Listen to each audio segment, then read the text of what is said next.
you go on Countdown? I went on in 2020. And you became an October champ in 2020? Yeah.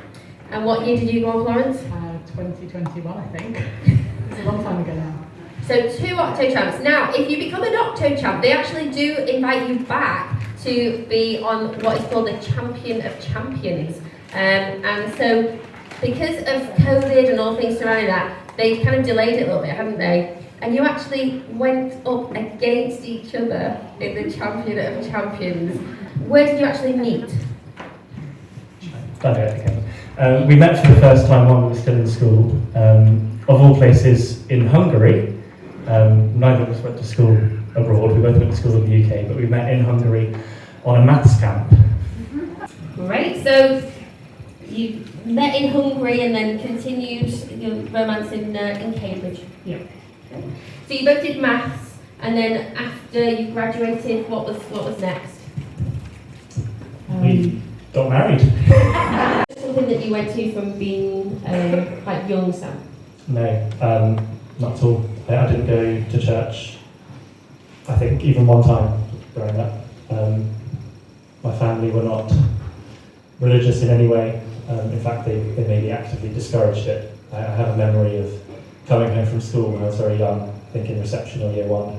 We had an RE lesson, learned about all the different world religions. I came home and I asked my mum, "Are we Christians then?" And she said, "No, absolutely not." So that's the family I grew up in. What about you, Florence?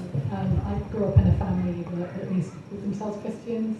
When I was 11, my parents divorced and we stopped going to church really. So by the time that I went to university, we hadn't gone to church for many years. So what was it, Florence, that made you think that you might want to start going to church again? Actually, it was kind of my mum. She'd always kind of justified our not going to church by saying, "Oh, Florence is really shy, but it's fine, she'll get stuck into the Christian Union when she goes to university." So they kind of had that expectation on me.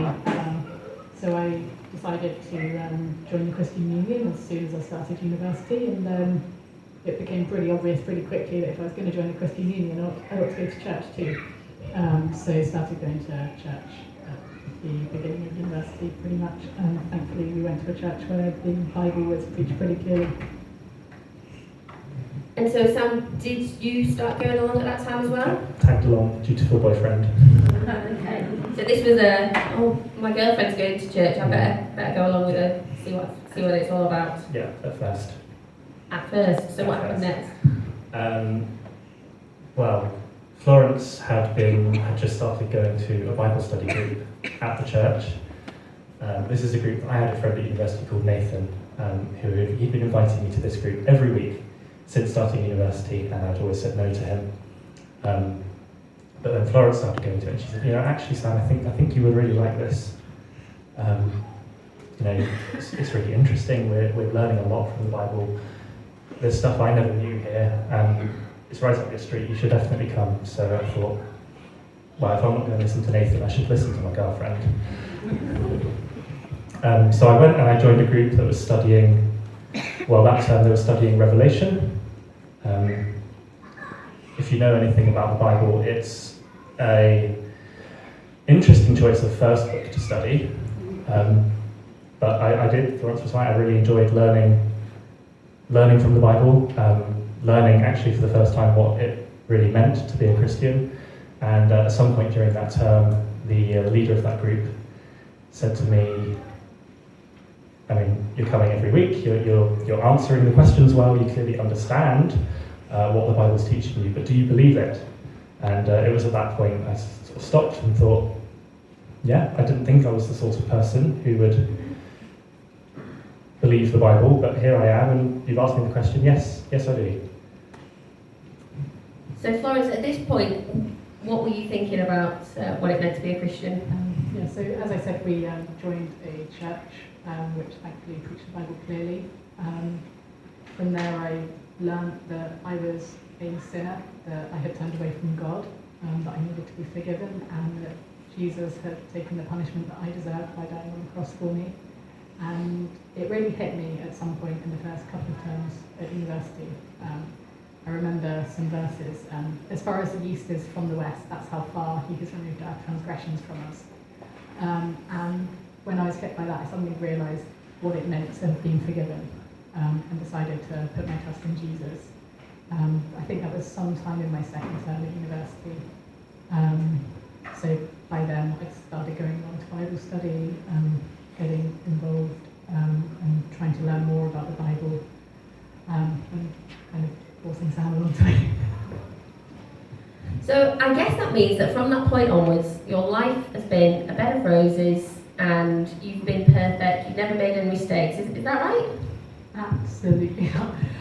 Yeah, we make mistakes often. Every day I'm sure we do things wrong and we have to come to Jesus and confess and be thankful that Jesus has taken away all our sins, even the ones we commit now. And yeah, life hasn't always been easy. Not long after the first lockdown started, Sam became ill, and that made our marriage quite difficult for a while. I had to really trust that God was going to provide all of our needs, and I'm sure that Sam can expand a bit there. Yeah. Do you remember when I became ill? August? About 2020. Yeah, I was pregnant with our second at the time. Yeah. So I found myself very tired all the time, unable to do the things I used to be able to do. I started taking a lot of time off work. I found it difficult to leave the house, and this lasted about two years, a year and a half. It briefly got better just before our second was born, but then when she was about 3-4 months old, it got worse. Yeah, and so I ended up actually being signed off of work completely. For a while, they were able to continue paying my salary, but eventually that stopped. So we were living off savings for a short period of time. Florence, who was a full-time mum, was having to consider the prospect of going back to work. It was particularly difficult because we planned to homeschool our children, and we'd already passed the deadline for applying for schools for Elliot, our eldest. And so Florence didn't even know how she was going to manage his education if she had to go back to work. There were a lot of things where, if it had been up to us, if we'd had to plan a way through it, we wouldn't have been able to come up with one. And so what was it that gave you hope in that time? We had to trust that even if we couldn't see how it was going to happen, God would provide for us, not necessarily what we wanted. We didn't want for me to be ill, for instance, but would provide what we needed. There's a part of the Bible where Jesus rebukes his disciples who were worried about what they were going to eat. He tells them, look at the birds. They don't worry from one day to the next what they're going to eat, and yet God provides for them. And if God provides food for the birds, how much more will he provide for you?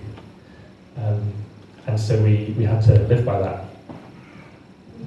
If somebody here has not really thought much about what it means to be a Christian, maybe never been to church before or not for a long time, what would one thing you'd want to say to them?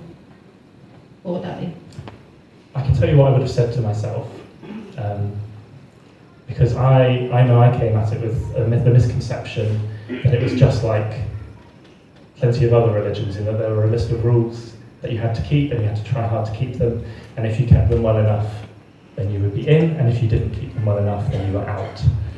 And what I discovered from going to church and reading the Bible is, in fact, it's nothing like that at all. Christianity is a message of undeserved forgiveness. It's not something that we earn by keeping rules or being very good people, because that's something that we're not. The message of Christianity is, in fact, that no one is in themselves good. No one has lived up to God's standards. And if I'd been able to tell myself, it's not a list of rules, it's about coming to God and asking for forgiveness. If I'd been able to understand that sooner, I'd have loved to have understood that sooner. Florence, what about you? Yeah, I think it's similar. A lot of people think it's a list of rules to keep, but in reality it's about a relationship with a God who loves you more than you can possibly imagine. and we can be truly grateful for that. He doesn't promise that life will be all roses, but he promises to provide for you, and he promises that he loves you, and you can keep hold of that at all times if you trust in him. That's great. Florence and Sam's story is in this magazine, which you can pick up a copy from at the front, or there's some in the foyer, and you can read a little bit more about some of the things that they've done. On the back of the magazine, actually, are some of the Sudoku that Sam has created. The reason that I have contact with Sam is because he wrote in, I write this magazine, he wrote in to tell me that one of the Sudokus was wrong, and it had multiple solutions, and that was incorrect. And would I like him to do some that were correct? And I was like, yes, please do that for me. So he does these, and he also explains in the article about some crazy Sudoku that I don't even understand, like thermal and things like that. So if you're interested in any of those things, do grab a copy of the magazine, and you can even do some of the Sudoku. What we're going to do now is we're going to play some countdown where you are going to go head to head with Sam and Florence and see if you can beat them. I think Sam and Florence have both got it, haven't you? We'll come to in a second.